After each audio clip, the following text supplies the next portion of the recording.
जय श्री हरि विष्णु। आज आप सुनिए देवउठनी एकादशी व्रत कथा। देवउठनी एकादशी का व्रत 1 और 2 नवंबर को है। इस बार गृहस्थ लोग देवउठनी एकादशी का व्रत 1 नवंबर को करेंगे, जबकि वैष्णव लोग देवउठनी एकादशी का व्रत 2 नवंबर को रहेंगे।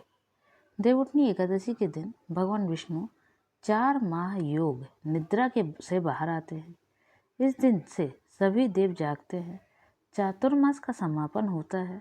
देवउठनी एकादशी का व्रत रखकर विष्णु पूजा करने से पाप मिटते हैं और मृत्यु के बाद स्वर्ग की प्राप्ति होती है। भगवान विष्णु की पूजा के समय देवउठनी एकादशी की व्रत कथा सुननी चाहिए। आइए सुनिए देवउठनी एकादशी की व्रत कथा, मुहूर्त और पारण समय। एक समय की बात है, एक राज्य में सभी लोग एकादशी का व्रत विधि विधान से करते थे। उस दिन किसी को भी अन्न का एक भी दाना नहीं मिलता था। पशु और पक्षी भी इससे वंचित रह जाते थे। एक दिन वहीं के राजा के दरबार में दूसरे नगर का एक व्यक्ति आया। उसने राजा से नौकरी देने की विनती की। राजा ने कहा कि नौकरी तो मिल जाएगी, लेकिन इस राज्य में रहने के लिए एक शर्त है। हर माह में 2 बार एकादशी का व्रत होता है। उस दिन किसी को अन्न नहीं मिलता है। सभी लोग व्रत रखते हैं। राजा की बात सुनकर उस व्यक्ति ने कहा कि आपकी शर्त मंजूर है। अगले ही महीने एकादशी का व्रत था। उस दिन उस व्यक्ति को अन्न नहीं मिला। फलाहार के लिए फल दिए गए, लेकिन वह राजा के पास गया और कहा कि महाराज, फलाहार करके उसका पेट नहीं भरेगा।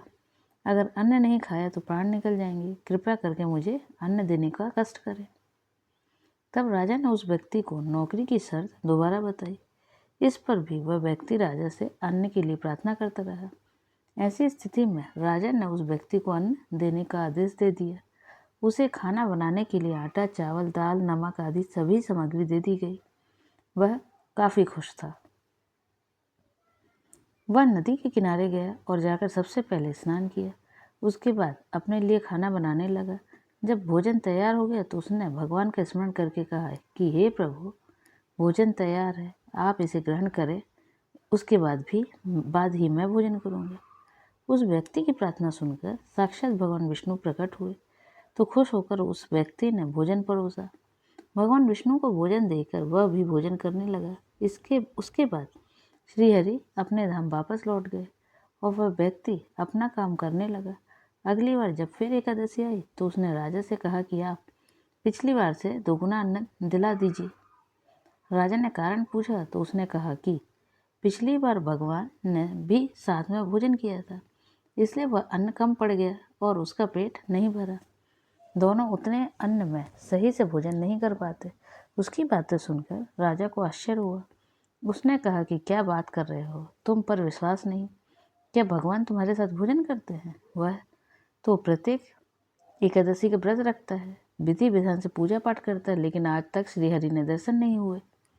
तब उस व्यक्ति ने कहा कि अगर आपको मेरी बात पर विश्वास नहीं है तो साथ में चलकर देख लीजिएगा। अगली एकादशी पर राजा ने उस नौकर को दोगुना अन्न दिलाया और नदी के किनारे जाकर एक पेड़ के पीछे छिप गया। नौकर अन्न लेकर वहां पहुंचा। सबसे पहले स्नान किया, उसके बाद भोजन बनाया। जब भोजन तैयार हुआ तो उसने भगवान विष्णु से प्रार्थना की कि आप आकर भोजन करें। उस दिन भगवान नहीं आए। उसने कई बार विनती की, लेकिन नहीं आए। अंत में उस नौकर ने कहा कि यदि आप नहीं आए तो इस नदी में कूदकर अपने प्राण त्याग दूंगा। उसने अंत में एक बार फिर भगवान को खाने पर आने के लिए प्रार्थना की, लेकिन भगवान नहीं आए तो वह नदी में कूदने के लिए आगे बढ़ा। उसी समय भगवान विष्णु प्रकट हुए और उसके प्राण बचा लिए। उन्होंने उसके साथ भोजन किया। उसके बाद उसे अपने विमान पर बैठाकर अपने धाम वैकुंठ लेकर चले गए। यह देखकर राजा को वास्तविकता का ज्ञान हुआ। वह समझ गया कि व्रत के साथ मन की पवित्रता और सच्ची भावना महत्वपूर्ण है। यदि सच्चे मन से व्रत करते हैं तभी उसका फल मिलता है, ढोंग करने से नहीं। उस घटना के बाद से ही राजा ने पूरी पवित्रता के साथ व्रत का पूजा पाठ करने लगा। जीवन में के अंत में उस पर भगवान विष्णु की कृपा हुई और उसे मोक्ष की प्राप्ति हुई। अब आप सुनिए, एकादशी तिथि कब से प्रारंभ होना है। 1 नवंबर सुबह 9:11 बजे से 2 नवंबर सुबह 7:31 बजे तक। सभी प्रेम से बोलो, श्री हरि विष्णु की जय।